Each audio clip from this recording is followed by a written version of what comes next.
بسم اللہ الرحمن الرحیم۔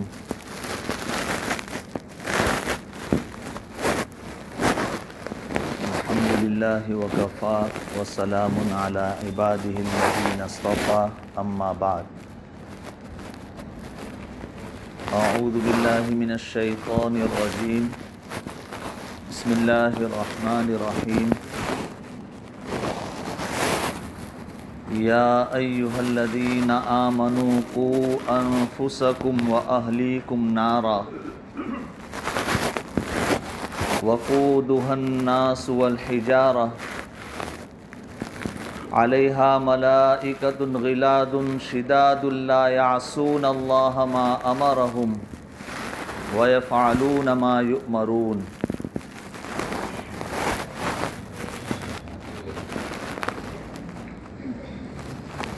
وفی دعا اللہم انی اعوذ بک من ولد یکون علی وبالا، او کما قال علیہ الصلاۃ والسلام۔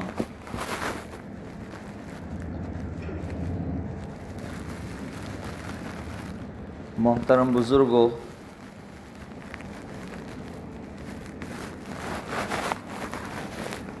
اللہ رب العزت نے انسانوں کو بے شمار نعمتوں سے نوازا ہے۔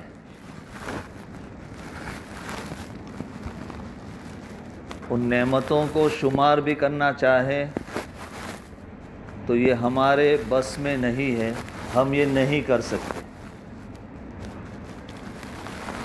قرآن خود کہتا ہے وَإِن تَعُدُّوا نِعْمَةَ اللَّهِ لَا تُحْصُوهَا، اگر تم اللہ کی نعمت کو شمار کرنا چاہو، گننا چاہو، تم گن نہیں سکتے، اللہ کی نعمت کو شمار نہیں کر سکتے۔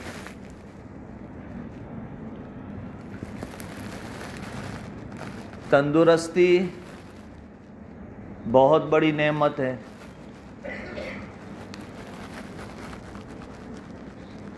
دل کا سکون، چین، اطمینان والی زندگی، یہ بہت بڑی نعمت ہے۔ مال، یہ ایک بہت بڑی نعمت ہے۔ اسی طریقے سے اولاد ایک بہت بڑی نعمت ہے۔ نعمتیں اللہ تعالیٰ انسان کو عطا فرماتے ہیں، بندوں کی ذمہ داری ہے کہ وہ ان نعمتوں پر اللہ کا شکر ادا کرے۔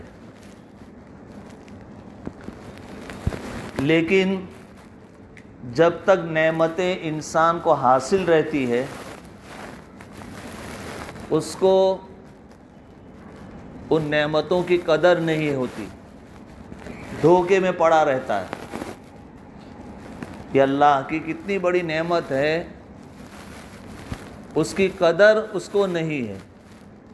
جب وہ نعمت ختم ہو جاتی ہے، پھر احساس ہوتا ہے کہ کیا بڑی دولت مجھے حاصل تھی اور وہ اب میرے پاس نہیں رہی۔ دو نعمتوں کے بارے میں تو اللہ تعالیٰ، اللہ کے رسول صلی اللہ علیہ وسلم نے حدیث پاک میں بیان فرمایا، نعمتان مغبون فیہما کثیر من الناس، الصحۃ والفراغ، کہ دو نعمتیں ایسی ہیں کہ جس کے بارے میں لوگ دھوکے میں پڑے رہتے ہیں، اکثر لوگ اس بارے میں دھوکے میں ہیں۔ نمبر ایک صحت، تندرستی، اور نمبر دو فراغت، کہ کوئی بوجھا نہیں ہے، فارغ زندگی اللہ نے عطا فرمائی ہے، کوئی ٹینشن نہیں ہے، یہ فراغت۔ اور دوسرا تندرستی،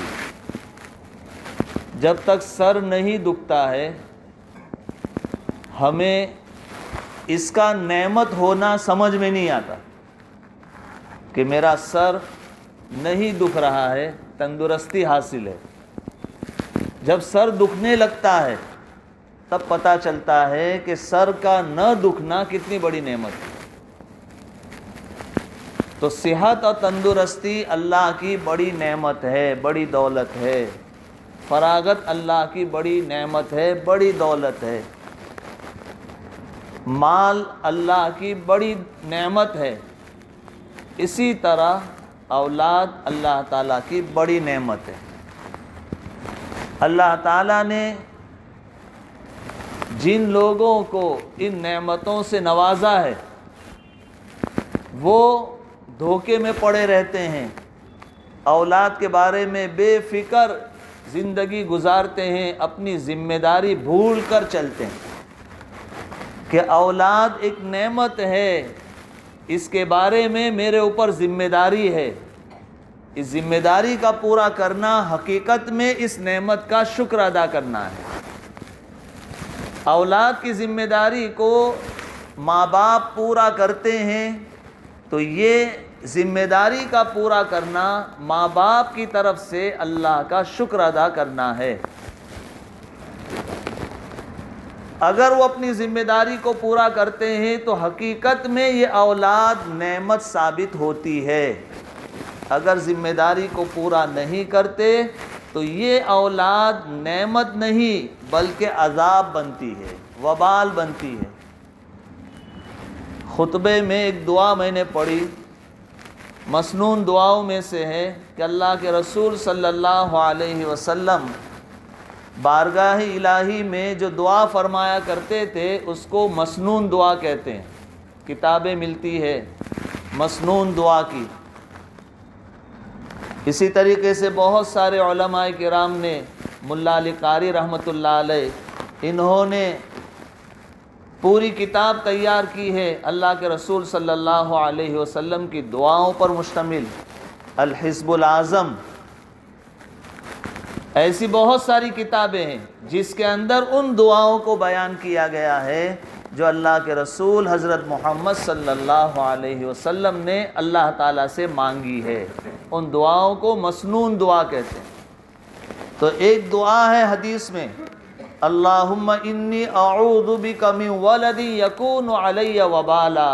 اے اللہ میں ایسی اولاد سے پناہ مانگتا ہوں جو مجھ پر وبال بن جائے. آدمی سوچے تھوڑی دیر کے لیے کہ اولاد تو اللہ کی بڑی نعمت ہے، یہ وبال کیسے بنتی ہے؟ لوگ اللہ سے دعا کر کر کے اولاد مانگتے ہیں. جن کو اولاد کی نعمت حاصل نہیں ہے وہ کتنے دروازوں پر جا کر دعاؤں کی درخواست کرتے ہیں، اور بہت سارے لوگ تو اس نعمت کو حاصل کرنے کے لیے ایمان تک کو چھوڑ بیٹھتے ہیں اور شرک میں مبتلا ہو جاتے ہیں. اللہ کے غیر کے پاس جا کر کے ان سے جو ہے اولاد مانگتے ہیں، جبکہ اللہ کے سوا کوئی اولاد دینے والا نہیں ہے. اور وہ غیر اللہ کے سامنے جا کر کے اولاد کی دعائیں کرتے ہیں، اولاد کے لیے منتیں مانتے ہیں، نظر نیاز کرتے ہیں. تو اتنی دعاؤں کے ذریعے سے جو نعمت مانگی جاتی ہے، یہ اولاد وبال کیسے بنتی ہے؟ اولاد کی اگر صحیح تربیت نہ ہوئی، اولاد کو اگر ایمان اور آخرت نہ سمجھایا گیا تو یہ اولاد وبال بن جاتی ہے. یہ اولاد آنکھوں کی ٹھنڈک ثابت نہیں ہوتی. انسان اولاد مانگتا ہے اس لیے کہ وہ اس کے لیے بڑھاپے کی لاٹھی بنے، وہ اس کے لیے آنکھوں کی ٹھنڈک کا سامان بنے، وہ اس کا سہارا بنے. لیکن اسی اولاد کے بارے میں اگر ماں باپ غفلت کر دیں اور ان کی صحیح تربیت نہ کرے تو یہ اولاد ان کے لیے وبال بن جاتی ہے. پھر وہ یوں کہنے لگتے ہیں کہ ایسی اولاد تو نہ ہو تو اچھا. حضرت علی کرم اللہ وجہہ سے کسی نے پوچھا کہ آپ کے بیٹے حسن کا کیا حال ہے، وہ کیسے ہیں؟ حضرت علی رضی اللہ تعالیٰ نے اپنے بیٹے حسن کے بارے میں جواب دیا کہ میرا بیٹا حسن، رات کو اگر ہم دو ساتھ کہیں چل رہے ہوں تو میرا بیٹا حسن آگے چلتا ہے، اس لیے کہ اسے یہ خطرہ رہتا ہے کہ رات کے وقت میں اگر دشمن حملہ کرے گا تو آگے سے حملہ کرے گا، اگر کسی نے میرے ابا پر حملہ کیا میں آگے رہوں گا، حملہ مجھ پر ہوگا، تلوار چلی تو زخم مجھ پر آئے گا، کسی نے تیر چلایا تو میرے سینے پر آئے گا، میرے ابا کی حفاظت ہوگی۔ میرا بیٹا حسن رات کو مجھ سے آگے چلتا ہے، دن میں اگر ہم ساتھ چلتے ہیں تو بیٹا حسن پیچھے چلتا ہے، اس لیے کہ باپ کا احترام یہ ہے کہ اولاد اس کے پیچھے چلے۔ اگر ابا جان گھر میں ہوتے ہیں، میرا بیٹا حسن اوپر کے منزلے پر نہیں جاتا کہ باپ کے احترام کے خلاف ہے کہ میں ابا جان سے اوپر کے منزلے پر کھڑا رہوں یا بیٹھ جاؤں۔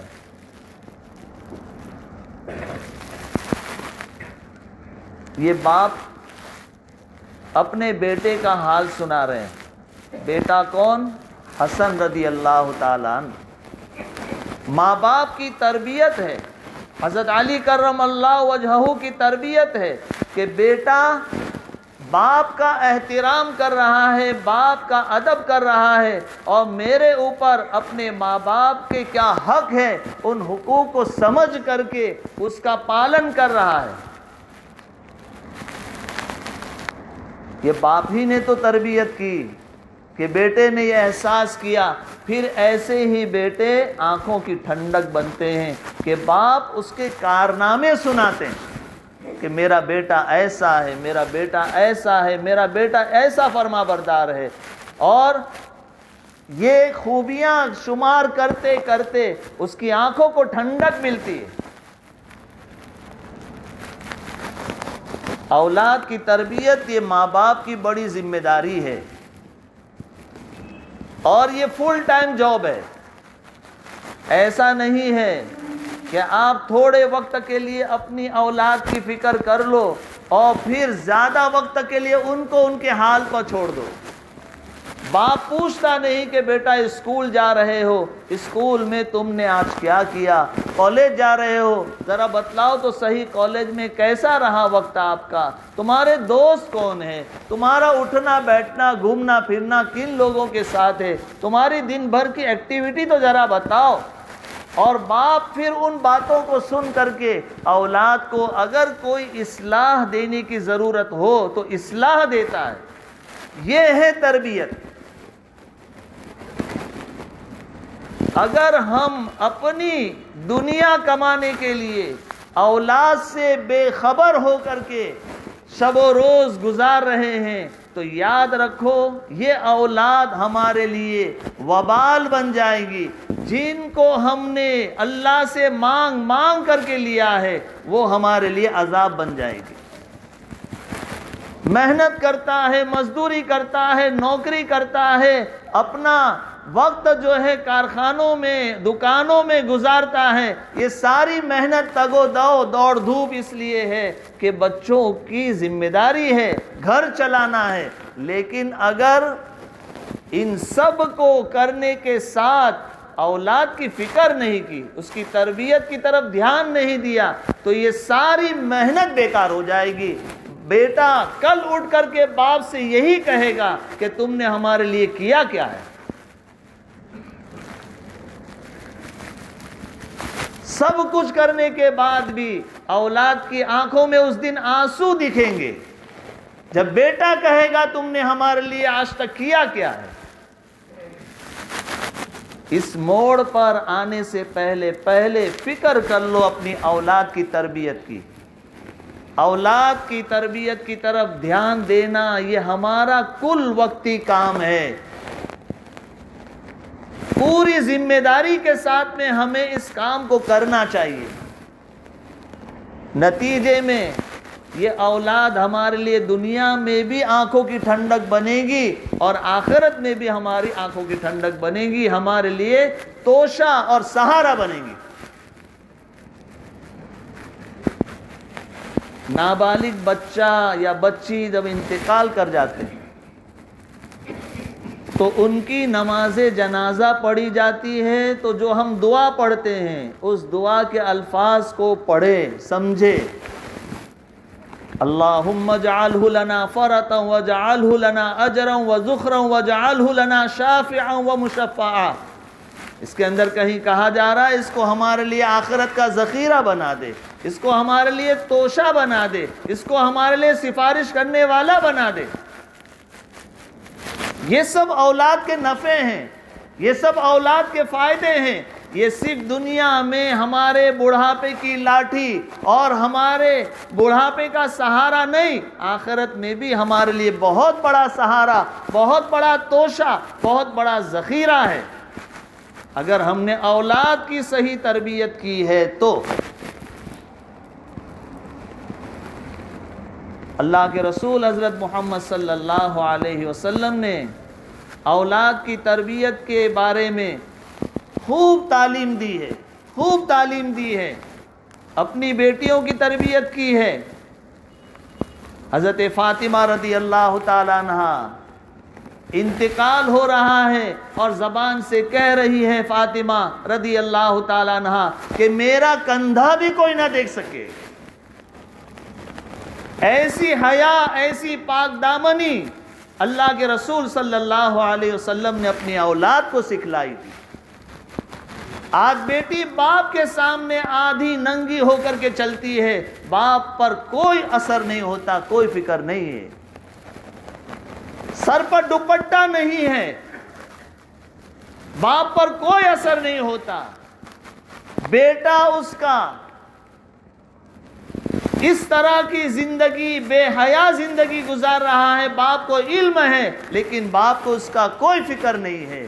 بیٹا اور بیٹی کی بے حیا زندگی کو دیکھ کر کے وہ خاموش ہے، اپنی ذمہ داری کو نہیں سمجھ رہا ہے. نتیجہ یہ ہوگا کل یہ اولاد ہمارے لیے وبال بن جائے گی، یہ اولاد وبال بن جائے گی. ہم قصے کہانیاں کے طور پر انبیاء علیہم السلام کے واقعات کو سنتے ہیں، کربلا میں حضرت حسین رضی اللہ تعالیٰ عنہ کی شہادت کو سنتے ہیں، مزے لیتے ہیں، لیکن ہم کو یہ سبق لینے کی فکر نہیں ہوتی کہ حسین کو حسین بنایا کس باپ کی تربیت نے. حضرت اسماعیل علیہ السلام اگر اللہ کے نام پر ذبح ہونے کے لیے لیٹ جاتے ہیں، ان کو بنایا کس باپ ابراہیم نے. فرعون کی لونڈی، فرعون کی باندی، اس کی 2 بیٹیاں کڑھائی میں کھولتے ہوئے تیل میں فرائی ہو جاتی ہے اور ماں صبر کر لیتی ہے. ایسے واقعات تو ہم ماں باپ کے، باپ اولاد کے، ماں اولاد کے بہت سنتے ہیں، لیکن قصہ کہانیوں کے طور پر سبق نہیں لیتے کہ ہم نے کیا اپنی اولاد کو ایسی تربیت دی ہے کہ وہ ایمان کے لیے اپنی جان کو قربان کر سکے، وہ اللہ کو راضی کرنے کے لیے اپنی دولت کو اور اپنی جان کو اللہ کے نام پر قربان کرنے کے لیے تیار ہو جائے. کیا ہم نے اپنی اولاد کو یہ سبق کبھی پڑھایا ہے؟ اولاد کی تربیت یہ ماں باپ کی ذمہ داری ہے، اور آج سب سے بڑی کمی امت کے اندر اگر ہے تو یہ ہے اولاد کی تربیت نہ کرنا.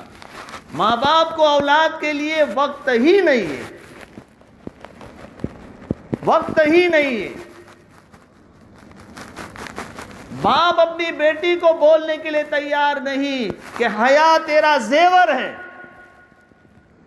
اور یہ حیا اگر تیری لوٹ گئی تو تو برباد ہو گئی. باپ اپنے بیٹے کو کہنے کے لیے تیار نہیں ہے کہ یاد رکھ اگر تو نے دنیا کے لیے اللہ کے حکم کو توڑا تو یہ دنیا تجھے کبھی کامیاب نہیں بنا سکتی. تو نمازوں کو چھوڑ رہا ہے، تو لوگوں کو حرام کے فوائد بتا رہا ہے کہ یہ کمپنی کا انشورنس کر لو تو یہ کام تیرا بنے گا، یہ فائدہ تجھے حاصل ہوگا. تو جوا اور سود لوگوں کو اس کے فوائد بتا رہا ہے، اس سے تیری دنیا بھی برباد ہوگی، آخرت بھی برباد ہوگی. یہ سبق دینے کو باپ کے لیے وقت نہیں. میرا بیٹا انشورنس کمپنی میں کام کرتا ہے، میرا بیٹا بینک میں کام کرتا ہے، وہ اس کو سود سمجھانے کو تیار نہیں، اس کو انشورنس کی خرابی سمجھانے کو تیار نہیں. باطل نظام چل پڑا ہے، ہم باطل نظام کا ہاتھ پیر اور ان کے نوکر بننے کو تیار ہے، اور باپ کو اس پر فخر ہو رہا ہے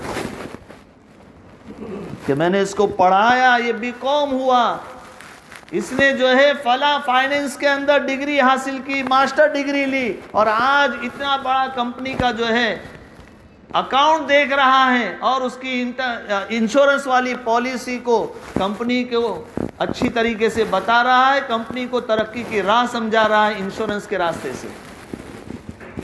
یہی سبق میرا بچہ جو ہے کمپنی کو پڑھا رہا ہے، باپ فخر کر رہا ہے.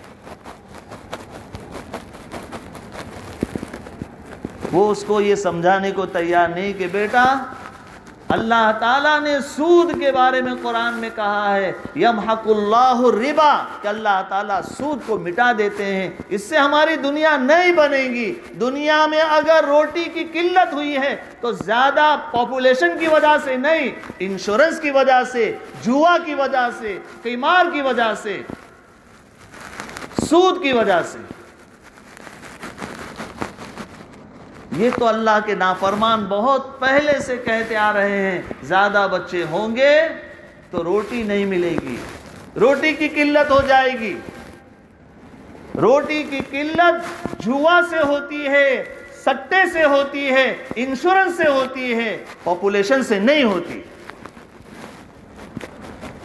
ہندوستان میں 1.25 کروڑ ہے، 1.25 ارب بھی اگر ہو جائیں گے روٹی کی قلت نہیں ہوگی. لیکن اللہ کا حکم چھوڑ کر سود کو چلاؤں گے، انشورنس کو چلاؤں گے تو روٹی کی قلت ہوگی.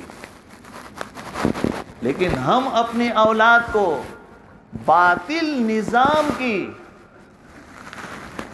خوبیاں بیان کرنے کے لیے پڑھاتے ہیں. یہ تعلیم نہیں، یہ جہالت ہے. ہمارا بیٹا انشورنس لوگوں کو سمجھا رہا ہے، ہمارا بیٹا بینک اکاؤنٹ میں سود کس راستے سے اچھا مل سکتا ہے، فکس ڈپوزٹ سے یا اس اسکیم سے، فلاں اسکیم سے، فلاں پلان سے، یہ سمجھا رہا ہے بیٹا ہمارا. اور ہم سمجھتے ہیں ہمارا بیٹا بڑا ترقی کر رہا ہے. اولاد کی تربیت اگر ماں باپ نے نہیں کی، اولاد کی نیکی کے راستے کی فکر ماں باپ نے نہیں کی، یہ اولاد ان کے لیے وبال بن جائے گی. اسی کو اللہ کے رسول صلی اللہ علیہ وسلم دعا میں کہہ رہے ہیں اللہم انی اعوذ بک من ولد یکون علی وبالا، ایسی اولاد سے میں پناہ مانگتا ہوں جو میرے لیے وبال بن جائے. حضرت اسماعیل علیہ السلام باپ کی انگلی پکڑ کر اللہ کی راہ میں اللہ کے نام پر قربان ہونے کو تیار ہو جاتے ہیں تو باپ نے ایسی تربیت کی. حضرت حسین رضی اللہ تعالیٰ عنہ کربلا کے میدان میں تلواروں کے سائے میں نماز ادا کر رہے ہیں اور باطل کی کوئی فکر نہیں کرتے، اس کی قوت کا کوئی ڈر ان کو نہیں ہے، اور نیزوں پر ان کا سر لٹک جاتا ہے، لیکن اس کے باوجود بھی باطل کے سامنے جھکنے کو تیار نہیں ہے. یہ حضرت علی رضی اللہ تعالیٰ عنہ کی تربیت کا اثر ہے. حضرت حسن رضی اللہ تعالیٰ عنہ کا واقعہ آپ کو سنایا، یہ حضرت علی ان کے ابا کی تربیت کا اثر ہے. فرعون کی باندی، اس کے ایمان کا حال فرعون کو پتہ چل جاتا ہے کہ یہ مسلمان ہو گئی ہے. حضرت موسیٰ علیہ السلام کا دین قبول کر لیا ہے. وہ فرعون جس کو اپنے رب ہونے کا دعویٰ تھا، اتنی بڑی قوت، اتنی بڑی طاقت، اتنی بڑی حکومت کا مالک، اس کی باندی، عورت تو پہلے ہی کمزور ہوتی ہے، باندی ہو تو اور زیادہ کمزور ہو، لیکن اس نے حضرت موسیٰ علیہ السلام کا لایا ہوا کلمہ پڑھ لیا، اور خوشبو جو ہے چھپ نہیں سکتی، اس کا ایمان چھپ نہ سکا. فرعون کو پتا چل گیا، فرعون نے کہا کہ سدھر جا، کافر ہو جا، انکار کر دے۔ باندی ماننے کو تیار نہیں ہوئی۔ 2 چھوٹی بچیاں ہیں اس کی، 2 چھوٹی بچیاں ہیں، ان بچیوں کی تربیت کس طرح ماں کر رہی ہے وہ سنانا ہے۔ فرعون نے کہا ہماری بات مان لے ورنہ بہت سخت سزا دوں گا۔ اس نے کڑھائی آگ پر چڑھا دی، تیل اس کے اندر کھول رہا ہے، کھولتے ہوئے تیل کے پاس اس کی دونوں بچیوں کو لے کر کے کھڑا ہو گیا۔ ایک بچی تو انگلی پکڑ کر چلتی ہے اتنی بڑی، لیکن دوسری بچی تو ابھی دودھ پی رہی ہے۔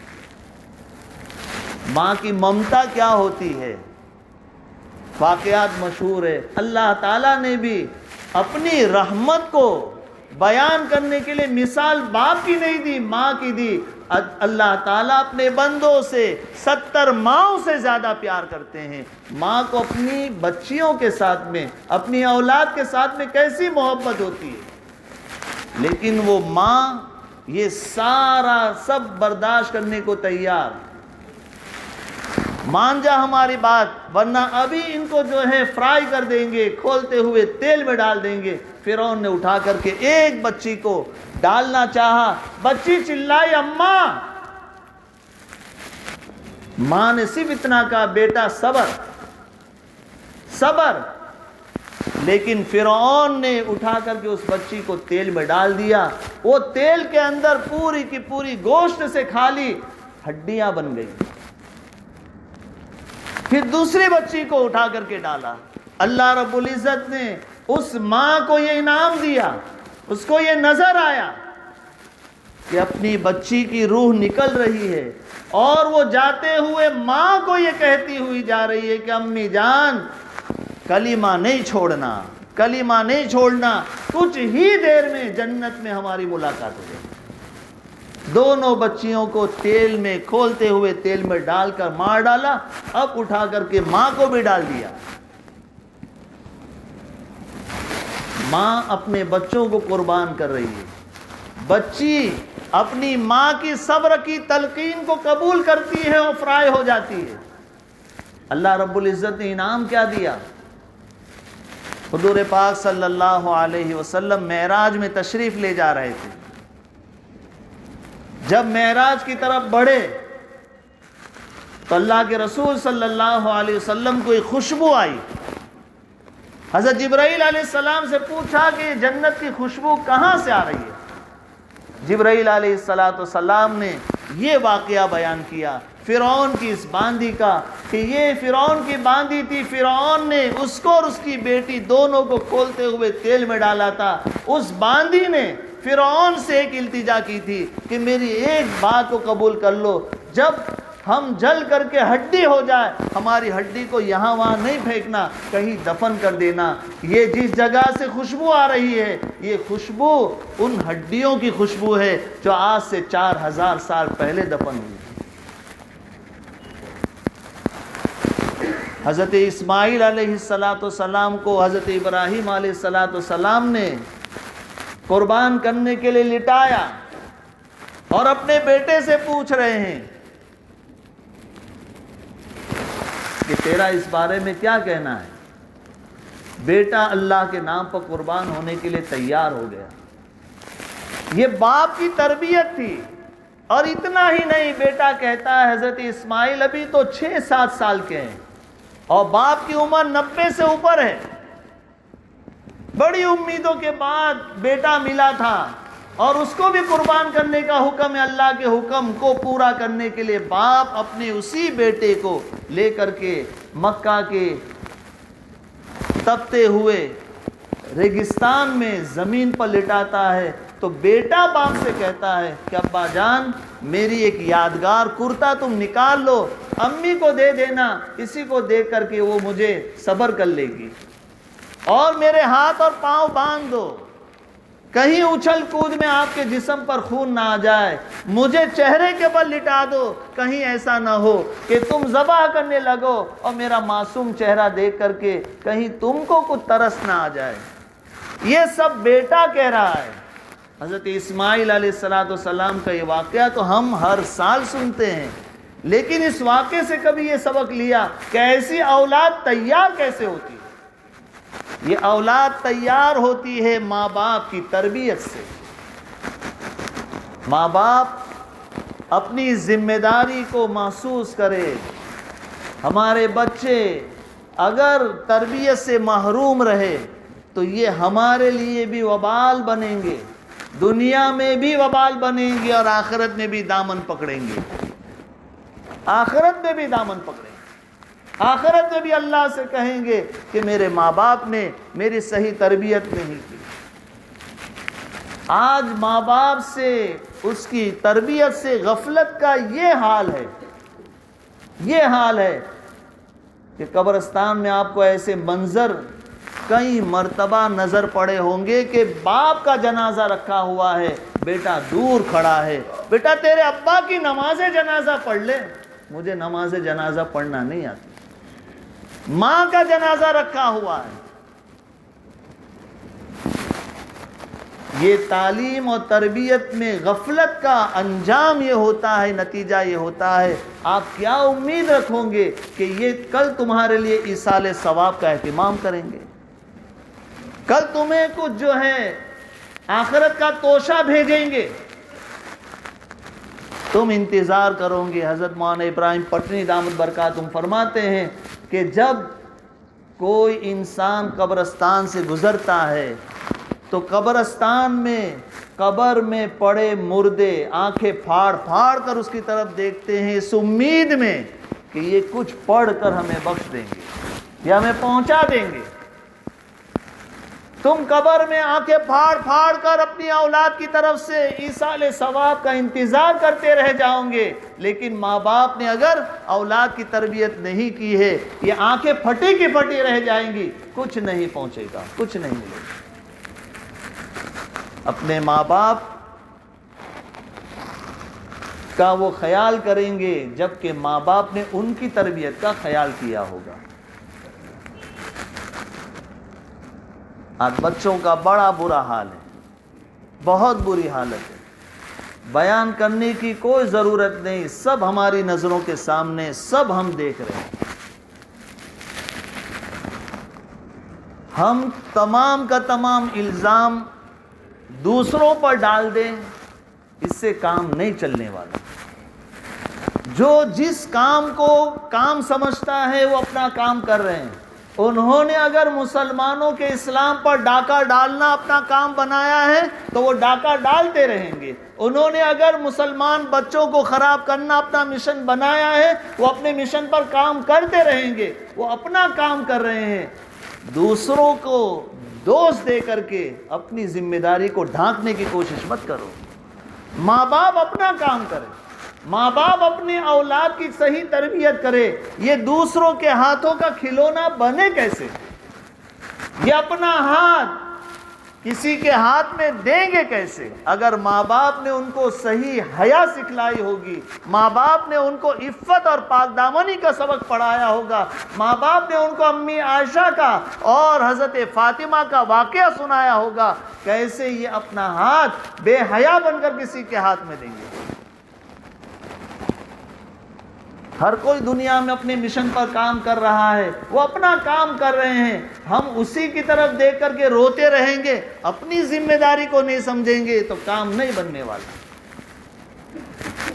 ہم اپنی بچیوں کو خود سنبھالیں، ہم اپنے بچوں کو خود سنبھالیں، ہم اپنے بچوں کو دین کے تقاضے، اسلام کی محبت، اللہ اور آخرت کا فکر، یہ سبق ہم ان کو پڑھائے، یہ سبق پڑھائے، بار بار پڑھائے۔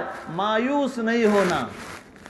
بعض مرتبہ ماں باپ مایوس ہو کر کے روتے ہیں، ہم نے لاکھ فکر کر لی لیکن یہ بچہ ہمارا سمجھنے کو تیار نہیں۔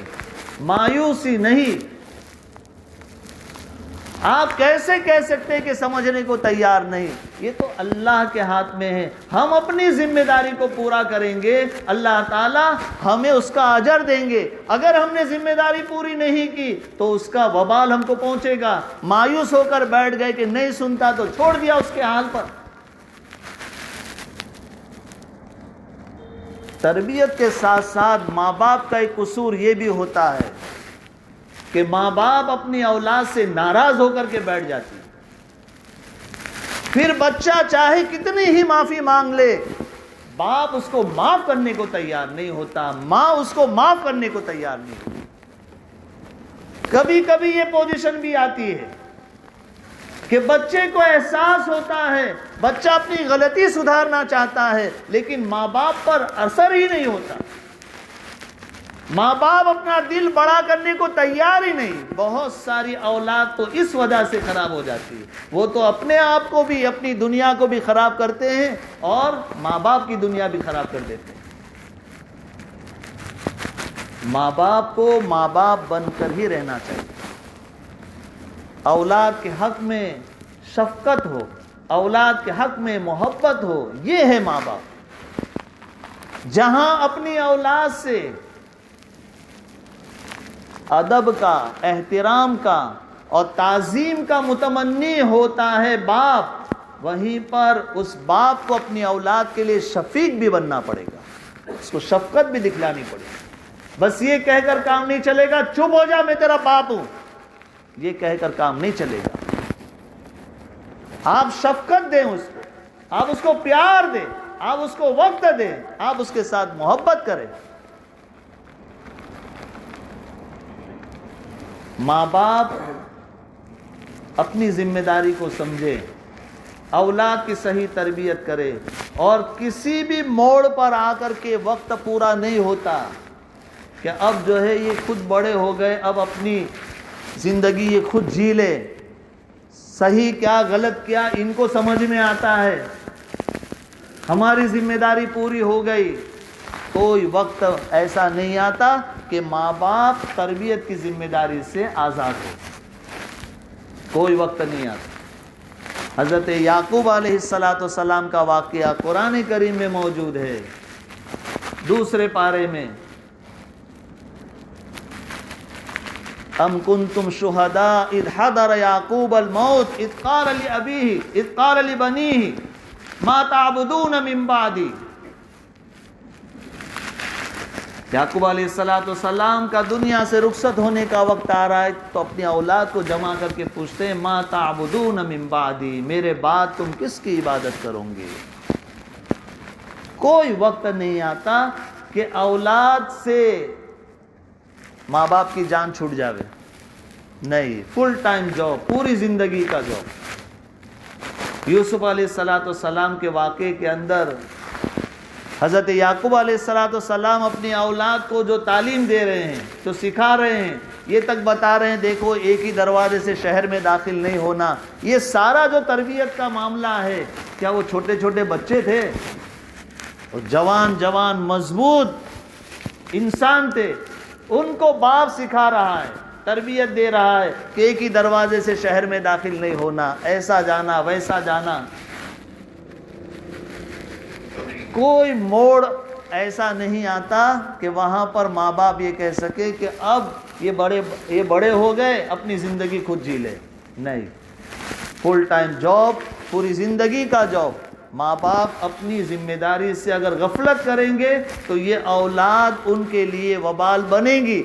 اولاد اپنی بھی دنیا آخرت تباہ کریں گی اور ماں باپ کی دنیا آخرت بھی تباہ کریں گی. اس لیے بہت بڑی ذمہ داری کا کام ہے. اللہ رب العزت اس ذمہ داری کا احساس ہم کو عطا فرمائے. اولاد کی تربیت سے غافل نہ ہو، ان کو ہمیشہ آخرت کا فکر دلائے، آخرت کا فکر دلائے، آخرت سمجھائے ان کو. اللہ کے رسول صلی اللہ علیہ وسلم کی سنتوں کی ان کو تعلیم دے کہ وہ سنتوں کے مطابق زندگی گزارے. حضرت حسن، حسین اور انبیاء علیہم السلام کے واقعات، اولیاء کرام کے واقعات، یہ تمام کے تمام بھلوں کے واقعات سنا کر کے ان کے اندر آخرت کا فکر پیدا کریں، آخرت کا فکر پیدا کریں. حسن بصری رحمۃ اللہ علیہ کے واقعات میں آتا ہے کہ ایک مرتبہ ایک جنازہ ان کے سامنے رکھا تھا، تو بازو میں ایک نوجوان ہے. انہوں نے اس نوجوان سے پوچھا کہ اگر یہ میت کو اللہ تعالیٰ دوبارہ زندگی دے تو یہ کس بات کی تمنا کرے گا، یہ کیا کرے گا زندگی میں؟ تو وہ نوجوان کہنے لگا کہ یہ جو ہے زندہ ہو کر کے اپنی پوری جو زندگی ہے اس کو نیک کاموں میں لگائے گا. اس کی تمنا یہ ہوگی کہ میری نمازیں زیادہ ہو جائے، میرے روزے زیادہ ہو جائے، میری نیکیاں زیادہ ہو جائیں. حضرت حسن بصری رحمۃ اللہ علیہ نے اس نوجوان سے کہا کہ جس چیز کی تمنا یہ مردہ زندہ ہو کر کے کرے گا تو زندہ ہو کر کے اس کی تمنا کر لے، اس کی فکر کر لے. اس بات کا فکر تو زندے کو زیادہ ہونا چاہیے، جو یہ زندہ ہو کر کرنے والا ہے اس کا تو خیال کیوں نہیں کرتا؟ آخرت کا فکر اس کو دلائیں. ماں باپ اپنی اولاد کو آخرت کے بارے میں فکر مند بنائے، انشاءاللہ یہ اولاد اس کے لیے دنیا میں آنکھوں کی ٹھنڈک بن جائے گی اور آخرت کے اندر بھی اس کے لیے سفارش کرنے والی بن جائے گی. اللہ رب العزت عمل کی توفیق عطا فرمائے. وآخر دعوانا الحمدللہ رب العالمین.